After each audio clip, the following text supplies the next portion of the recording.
and to go astray. We should realize that in our lives we can make a change for brighter days. Bismillah ar-Rahman ar-Rahim. In the name of Allah, the most merciful, the most compassionate. Dear viewers everywhere, I greet you with the greeting of Islam. Assalamu alaikum wa rahmatullahi wa barakatuhu. Peace be unto all of you. As you know that this episode is a continuation of other episodes that handle one theme, the theme of two options. And the essence of this particular theme is that we all the time have many options. We can classify these many options under two classifications or two categories. One of them is option number one, where it is the essence of it is the obedience of Almighty Allah or His Messenger. Or to take the other option, which may take different forms. It doesn't take only one form. It can be option A1, A2, A3. However, all of them would fall under one category, which is the disobedience of Almighty Allah. Today, we gave many examples, and we used the messengers of Allah as role models, and we illustrated how they behaved and responded to situations when they have these options in front of them. The same thing happens with every human being, whether he is a Muslim or a non-Muslim. Any human being confronts and faces series of tests or series of problems or series of issues that or series of situations that he or she has to select one of two options or one of many options. Today we have the example of Prophet Yusuf alayhi salam, Joseph, a very famous example in history. Perhaps he's the most handsome prophet that had ever been known. He was so beautiful and handsome that he would attract all women who was around him. He's so beautiful, and women felt attached and tested by this. And this was a big test for the women around him. And he lived in the house of the king of Egypt, and the wife of the king of Egypt was in a situation. She tried to seduce him, and she planned everything, and the story is famous, as all of us knew. And to the degree that she closed all the doors, she prepared all the precautions that are needed in order to have an opportunity to be alone with him, hoping that she may seduce him and he would fall into the major sin of adultery. She did her best. She prepared everything. She secured everything. However, when the opportunity happened, and even she told him openly, I am ready for you. And he was in a situation like as if he was a slave in that house. In other words, his will is not strong. He has to obey whatever he is commanded to do. However, he resorted to Almighty Allah subhanahu wa ta'ala. And he said, قَالَ مَعَاذَ اللَّهِ. He said that I take refuge with Allah. I ask Allah to give me support to save me from this problem. And Allah subhanahu wa ta'ala saved him from doing this. Now, he was in that situation, either to take option number one and obey Allah subhanahu wa ta'ala and to keep away from falling into the sin of zina or adultery, or to fall into this major sin and to disobey Almighty Allah. And we know that she was a beautiful woman, a very rich woman with all the power that you can imagine, that it becomes for him very easy to disobey Allah subhanahu wa ta'ala. So the temptation was so strong here, and the conflict was so strong. However, when he resorted to Allah, when he asked Allah to give him support, he was saved. To the degree that, of course, this disobedience to this woman made her and other women drag him and push him to go into prison. And he said, "Oh Allah, قال رب السجن أحب إلي. He said, oh Allah, this prison, going into prison, it may be better for me. I may like it more than falling into this trap of zina.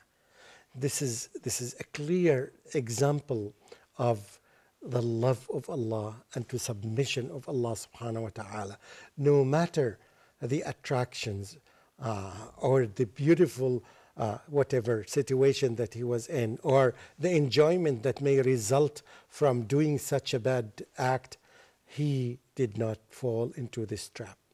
And this is really an invitation to all of us, because human beings nowadays, and it's quite obvious because of the co-education, because of the co-working, because of what we see now of the intermingling between men and women, so the opportunities become more and more and more than before. And now we tell the people to use the same approach that this messenger of Allah used. His approach was not to say that I am confident of myself, I can resist. It's not that. No. These times you don't depend on yourself. These times, in any tribulation, you all the time resort to Allah subhanahu wa ta'ala to give you support. Don't depend on yourself totally. You have to depend the creator of yourself. You have to depend on your creator and the creator of the whole universe, because you cannot do it by yourself. And that's exactly what Prophet Yusuf alayhi salam said. He said in the continuation of the verse, وَإِلَّا تَصْرِفْ عَنِّي كَيْدَهُنَّ أَصْبُ إِلَيْهِنَّ. Oh Allah, if you don't take them away from me, if you don't give me support and keep me away from them, I may fall into this trap. I know that I am weak by myself. I cannot do it. But I know that I'm strong and very confident when you give me support. And here is the essence of knowing that Allah subhanahu wa ta'ala is the one whom we should resort to in times of calamities, because He's the one who gives support. Secondly, you have to understand that any human being can be weak because we have this desire in us. And the way to get rid of this is to ask Allah subhanahu wa ta'ala to give you support. Again, this is a reminder of people that don't leave yourself to fall into this trap. But however, Allah subhanahu wa ta'ala created legal ways for you to satisfy your desires. This is where we are encouraged to marry as early as possible. And this advice will ever, all the time, be the best advice to be given to parents, to give support to their children, to marry at early age in order to be able to avoid similar situations. But the essence of this talk is, when we are confronted with these two choices, two situations, and we know that the impact of Satan upon us at this moment, and the impact from within, the impact of the desire inside the human being, which is something in our innate, it becomes very strong in us. So it's something from internal and something is external. And these two play great role on you that may help you or may invite you or may push you to fall into this trap. And the way, and the only way, is to resort to Almighty Allah subhanahu wa ta'ala.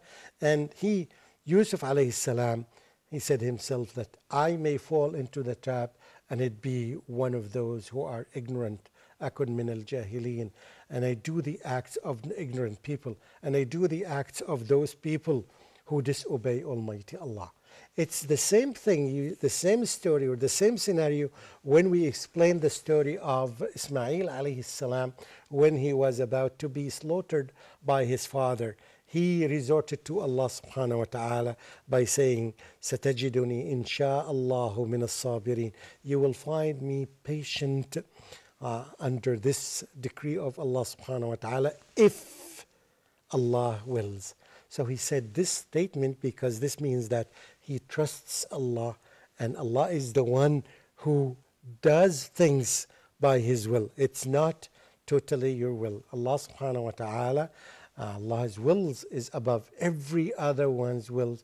And here is the lesson that we need to train ourselves in all things in our life, even in the minute things. And that's why a Muslim by default, every day he practices this. When we leave our houses in the morning, usually we say, Tawakkaltu ala Allah.